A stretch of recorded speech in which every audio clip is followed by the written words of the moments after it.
Hello दोस्तों, आपका स्वागत करता हूं मेरे एक और नई डरावनी भूतिया कहानी में।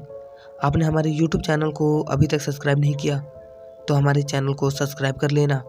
हम आपको हर रात 8 बजे डरावनी भूतिया कहानी सुनाते रहते हैं। शुरू करता हूं आज की ऐसे डरावनी भूतिया कहानी। गाड़ी में मिली थी लाश। वो लड़का उस लाश को देख करके इतना डर चुका था कि उसके चक्कर में वो भी मर चुका था। ऐसा क्या हुआ था जो वो भी मर गया? चलो मैं बताता हूँ। चैनल को सब्सक्राइब करो, हेडफोन साथ में रखो और कहानी शुरू करता हूँ। रोहन एक बदमाश लड़का था जो अपने कॉलेज का बंक मार करके वो जंगलों की ओर अपने दोस्तों के साथ दारू पीने के लिए जाया करता था। उसके घर वालों ने उसे बहुत समझाने की कोशिश की थी, ये सभी की लत छोड़ दे वरना जिंदगी बर्बाद हो जाएगी। पर रोहन को इस बात से कोई भी फर्क नहीं पड़ रहा था कि उसकी ज़िंदगी खराब होती जा रही थी।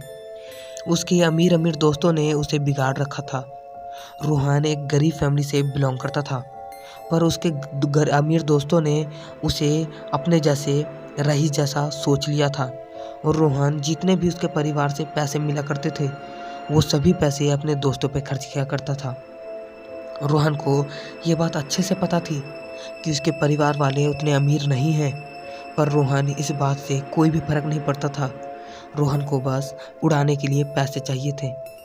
एक दिन रोहन और उसके दोस्तों ने दारू और बियर मंगवाया। वो वहाँ पे पार्टी ही कर रहे थे। तभी एक अमीर दोस्त ने, जिसका नाम चंदन था, उसने बोला, रोहन और बाकी दोस्त, चलो क्यों ना हम जंगलों की ओर सैर करने निकलते हैं। हम घूमा करेंगे, मज़े करेंगे, चलो। और इसकी बात तो सुन करके सभी हाँ पे हाँ लगा रहे थे क्योंकि सभी को इंटरेस्ट था। और फिर एक उसके अपने दोस्त ने गाड़ी निकाली और सभी उस कार पे बैठ करके जंगलों की ओर निकल गए। आज वो एक ऐसे जंगल की ओर जा रहे थे जो पहली बार जा रहे थे।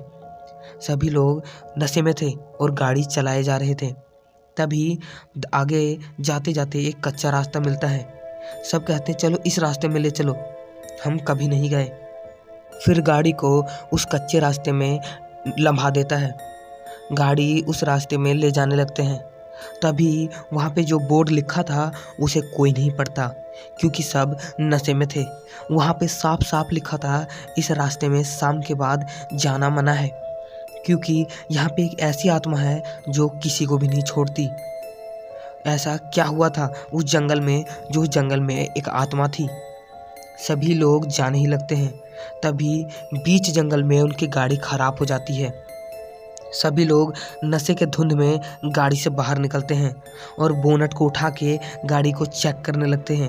सबको पता थी कि गाड़ी बनाना किसी को भी नहीं आता था, बस नशे के चलते कुछ भी कर रहे थे। लास्ट में पता लगता है कि गाड़ी खराब हो चुकी है। अब वो सब झूठ मूठ के जंगलों में इधर उधर घूमने लगते हैं। रोहन कम नशे में था, तब भी वो बोल रहा था, हम एक जगह पे रहेंगे, गाड़ी आएगी दूसरी तो हम उसे लिफ्ट मांग लेंगे। पर उसकी बात कोई भी नहीं सुन रहा था। लास्ट में रोहन भी पूरे नशे उसके सर पे चढ़ चुका था और सभी जंगलों में इधर उधर भटकने लगते हैं। सभी दो दो तीन तीन या एक एक करके जंगलों में बिखर चुके थे। एक एक नीचे उतर गए, कोई उधर कोई इधर जाने लगते हैं। तभी इधर से एक कोने से चीखने की आवाज़ आती है। सभी लोग उसकी ओर जाने लगते हैं और जाके देखते हैं तो उन्हीं का एक दोस्त, जिसका नाम संदीप था, उसकी लाश वहीं पेड़ पे टंगी मिलती है। अभी आधा घंटा भी नहीं हुआ था और एक आदमी की मौत हो चुकी थी। सभी के सर से नशा धीरे धीरे उतरने लगा था। सब बोल रहे थे, ये नाटक कर रहा है कि सच में मर गया। जब पता लगा तो उसकी जान जा चुकी थी।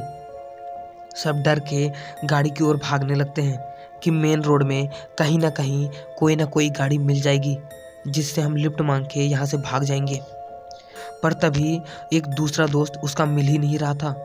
एक और दोस्त वहाँ से लापता था। सभी कहते हैं उसे ढूंढना ही पड़ेगा। चंदन और मोहित एक और चले जाते हैं और वहाँ पे 2-3 दोस्त बचे हुए थे, पर उसका एक दोस्त कहीं मिल ही नहीं रहा था। पता नहीं वो कहाँ लापता हो चुका था। हर तरफ से किसी के रोने की आवाज़ सुनाई दे रही थी। तभी रोहन को एक खटारा गाड़ी मिलती है। आगे दूर में वो गाड़ी दिख रही थी। रोहन धीरे धीरे करते हुए उस गाड़ी के पास जाता है तो देखता है वो गाड़ी एक पेड़ से ठुकी हुई थी। पूरा उसका शीशा टूट चुका था, गाड़ी जल चुकी थी। रोहन जब उस गाड़ी के अंदर देखता है तो वहाँ पे चौंक जाता है। लगभग में वहाँ पे 4 या 5 लोगों का कंकाल पड़ा हुआ था। वहाँ पे लोग मर चुके थे, मतलब गाड़ी की एक्सीडेंट हुई थी और वही आत्मा हो सकती है सभी को मार रही हो। रोहन को ये चीज़ देख करके रोहन वहाँ से भागने लगता है। तभी पीछे से किसी की आवाज़ आती है, रुको। रोहन जब पीछे मुड़ता है तो देखता है कि वहाँ पे गाड़ियों के ऊपर 5-6 लोग बैठे हुए थे और वो रोहन को देख के हंसे जा रहे थे। सभी की आँख सफ़ेद रंग की थी। रोहन उन्हें डर करके नशे के धुंध में भी होते हुए भागने लगता है, पर रोहन के पैर जवाब दे देते हैं। वो अच्छे से चल ही नहीं पा रहा था, लुढ़कते लुढ़कते चल रहा था। वो अपने दोस्तों को बताता है, मैंने गाड़ी पे बहुत ज़्यादा आत्मा देखी है, चलो यहाँ से भागते हैं। पर सब कहते हैं, तूने भी नशा किया है, हम सब ने पी रखा है, तुझे कुछ भी नहीं पता, कोई भी आत्मा उत्मा नहीं होती है। रोहन कहता है, मैंने अपनी आंखों से देखा है। पर तभी जंगलों के अंदर से फिर से किसी की चीख आती है और जब रोहन और सभी लोग जाते हैं तो पता लगता है कि अब उनके दोनों दोस्त और मर चुके थे। अब लगभग में 3 ही दोस्त बचे हुए थे और 3 की मौत हो चुकी थी। ये क्या हो रहा था? कौन मार रहा था उन्हें एक एक करके? रोहन और उनके दोनों दोस्त उसी रास्ते से मेन रोड की ओर जाने लगते हैं। तभी एक दोस्त बहुत बुरी तरह से थक चुका था। वो कहता है, थोड़ा आराम कर लेते हैं। पर रोहन कहता है, नहीं कर सकते आराम, वरना वो आत्मा हमें भी मार देगी। तभी पीछे से किसी गाड़ी की हॉर्न सुनाई देती है और रोहन और उसके दोस्त उससे लिफ्ट मांगते हैं। उसमें 3 लोग थे। वो लोग अच्छे घर के लग रहे थे। रोहन और उसके दोस्त कहते हैं, क्या हमें आप लिफ्ट दे सकते हो? वो सब कहते हैं, क्यों नहीं, हम लिफ्ट देने के लिए ही तो आए हैं। ये बात को कोई ध्यान नहीं देता कि उसने ऐसा क्यों बोला। जब तीनों बैठ जाते हैं तो वो गाड़ी जाने लगती है, पर वो गाड़ी पता नहीं क्यों मेन रोड की ओर ना जा कर के वो वापस जंगलों की ओर जाने लगती है। रोहन कहता है, ये कहाँ ले जा रहे हो? बार बार रोहन के कहने पर भी वो सब कोई भी जवाब नहीं दे रहे थे। और तभी वो सब उनकी ओर घूम के देखते हैं तो सभी के आँख लाल थे, सभी का मुंह सफ़ेद पड़ चुका था और सभी एक डरावनी नज़र से उन्हें देख रहे थे। तीनों को पता था कि ये तीनों भूत हैं। और लास्ट में वही जगह पे वो गाड़ी रुक जाती है जहाँ पे रोहन और उसके दोस्त खड़े थे, जहाँ पे रोहन की गाड़ी खड़ी थी। वापस से उसी जगह पे वो आत्मा उन्हें ले आती है। तभी रोहन और उसका दोस्त चंदन उस गाड़ी से निकल के भागने लगते हैं, पर उसका एक दोस्त उसी गाड़ी के अंदर फंस जाता है और जोरों की चीख के साथ उसको उस आत्मा ने वहीं पे मार दिया। रोहन और चंदन जंगलों के अंदर से भागने लगते हैं कि कोई ना कोई गांव जरूर मिलेगा। तभी आगे दिखती है एक छोटी सी कुटिया। रोहन कहता है, क्यों ना हम इस कुटिया के अंदर जाएं और यहीं पे छुप जाएं, सुबह होगा तो हम यहाँ से भाग जाएंगे। और दोनों उसी कुटिया के अंदर छुप जाते हैं। जब पता लगता है तो वो सभी आत्मा इन दोनों को बाहर ढूंढ रहे थे। उनकी आवाज़ साफ साफ सुनाई दे रही थी, रोने की, चीखने की, चिल्लाने की। वो सब डर रहे थे कि अब वो बच पाएंगे कि नहीं। तभी धीरे धीरे उन आत्माओं की आवाज़ कम हो जाती है।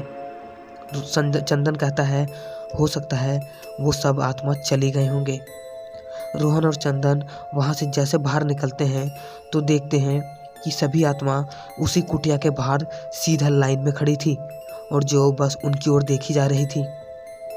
चंदन और रोहन भागने लगते हैं। तभी चंदन गिर जाता है और तभी सभी आत्मा चंदन पे हमला कर देती है और चंदन को वहीं पे मार देती है। अब रोहन अकेला हो चुका था। रोहन करता भी क्या करता, वो उसे लग रहा था कि अब वो भी मर जाएगा। अभी रात के 2 बज रहे थे। टाइम का कुछ पता ही नहीं चला कि इतने ही देर में क्या क्या हो गया। रोहन भागते ही जा रहा था। तभी एक रास्ता मिलता है, जो सड़क पूरी अच्छी बनी हुई थी रोहन उस सड़क से भागते भागते एक मेन रोड में निकल जाता है, जिस मेन रोड में कई गाड़ियां चल रही थी और कई दुकानें वहाँ पे खुली हुई थी। रोहन कहता है, भैया क्या यहाँ पे कोई गाड़ी मिलेगी, हमें जाना है। सभी लोग उन्हें देख रहे थे। सभी लोग कहते हैं, तुम कौन हो और तुम इस ओर से कैसे आए? रोहन कहता है, हम सभी दोस्त घूमने आए थे, पर अब मैं ही अकेला बचा हूँ। सभी को उस आत्मा ने मार दिया। सब कहते हैं, तो तुम लोग गए हैं क्यों? इस जंगल से जो भी नीचे जाता है वो बचता नहीं, इसलिए इस जंगल में साफ साफ लिखा है 6 बजे के बाद जाना मना है, और तुम भी लगोगे अब बचोगे नहीं। रोहन ने बोला, क्यों, मैं तो अब आ चुका हूँ। तभी वो लोग हंसने लगते हैं और वो रास्ता फिर से अंधेरा पड़ चुका था और सभी लोग गायब होके वो फिर से एक जंगल बन चुका था। वो तो एक छलावा था उस आत्मा का जो रोहन को रोकना चाहती थी। और तभी जोरों के चीख के साथ रोहन का गला वहीं पे कट जाता है और रोहन भी उसे जंगल के अंदर मर जाता है। कहानी फिर यहीं पे ख़त्म हो जाती है, रोहन और उनके दोस्तों की मौत के साथ। आपको ये हमारी स्टोरी बहुत अच्छी लगी होगी तो हमारे चैनल को सब्सक्राइब कर लेना। हम आपके लिए हर रात 8 बजे डरावनी भूतिया कहानी लाते रहते हैं, पर आप चैनल को सब्सक्राइब ही नहीं करते। करो जल्दी।